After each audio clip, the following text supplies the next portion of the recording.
আজকে অনেক সাংবাদিক ভাই আজকে সামনে রয়েছেন, কিন্তু পরবর্তী পরিস্থিতিতে আজকে আপনাদেরকে এত সাংবাদিকদের ভিড় এখানে দেখছি, কিন্তু 5ই আগস্টের সময় কিন্তু অনেক সাংবাদিক ভাইয়েরা তাদের নিজ নিজ মত প্রকাশ করতে পারতেন না, এখানে উপস্থিতি কম ছিল। এই হলে আমরা অনেক প্রোগ্রাম করেছি। ভাইরা আমার, আপনারা জানেন যে আজকের এই দিনটি একটি কালো দিবস বলে আমি মনে করি, কারণ এই দিনটি 1914 সালের যে ফ্যাসিবাদ সরকার যে জাতীয় সংসদ নির্বাচন অনুষ্ঠিত করেছিল, সেই সংসদ নির্বাচনে 114 জন প্রার্থী বিনা প্রতিদ্বন্দ্বিতায় নির্বাচিত হয়েছিল। তাই এই দিবসটিকে আমি কালো অধ্যায় বলে আমি মনে করি, কালো দিবস বলে মনে করি। ভাইরা আমার, আজকে অভ্যুত্থানের 5 মাস অতিবাহিত হয়েছে।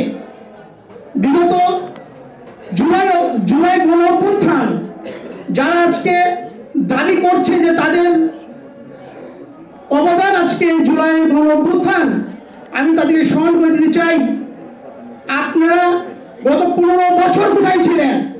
এই রাজপথে বাংলাদেশ জাতীয় দল নেতৃত্ব দিয়েছিল, অনেক রক্ত জড়িয়েছিল, আজ অনেক রক্ত জড়িয়েছিল ফ্যাসিবাদের বিরুদ্ধে, অনেক রক্ত জড়িয়েছিল স্বৈরাচারের বিরুদ্ধে।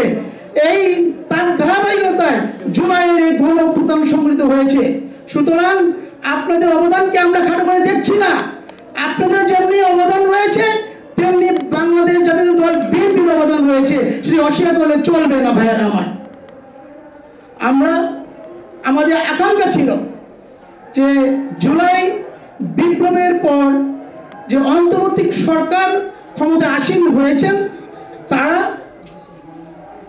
এই যে বিগত ফ্যাসিবাদ স্বৈরাচার সরকারের যে 300 এমপি এবং ফ্যাসিবাদ সরকারের যারা দুর্নীতিবাজ ছিল, তাদের দুর্নীতির শ্বেতপত্র জাতির সম্মুখে প্রকাশ করবে, সেটা আজও হয়নি। সেটা আমাদের আকাঙ্ক্ষা ছিল।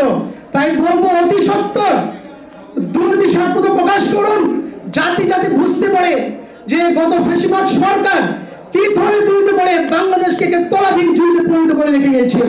ভাইয়েরা আমার, আমরা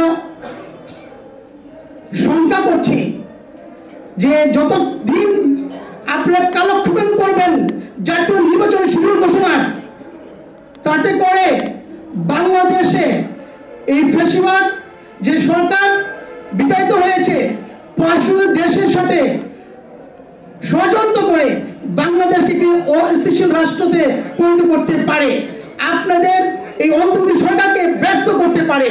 তাই অতি সত্বর একটি অবাধ সুষ্ঠু নির্বাচনের ঘোষণা আপনাদের কাছে আমরা প্রত্যাশা করি, জাতি প্রত্যাশা করে। সেই নির্বাচনের মাধ্যমে বাংলাদেশের যে গণতান্ত্রিক সরকারের উদ্ভব হোক, বাংলাদেশের গণতান্ত্রিক সরকার ক্ষমতায় আসুক, সেই প্রত্যাশা ব্যক্ত করে আমি বক্তব্য শেষ করছি। বাংলাদেশ জিন্দাবাদ, বাংলাদেশ জাতীয়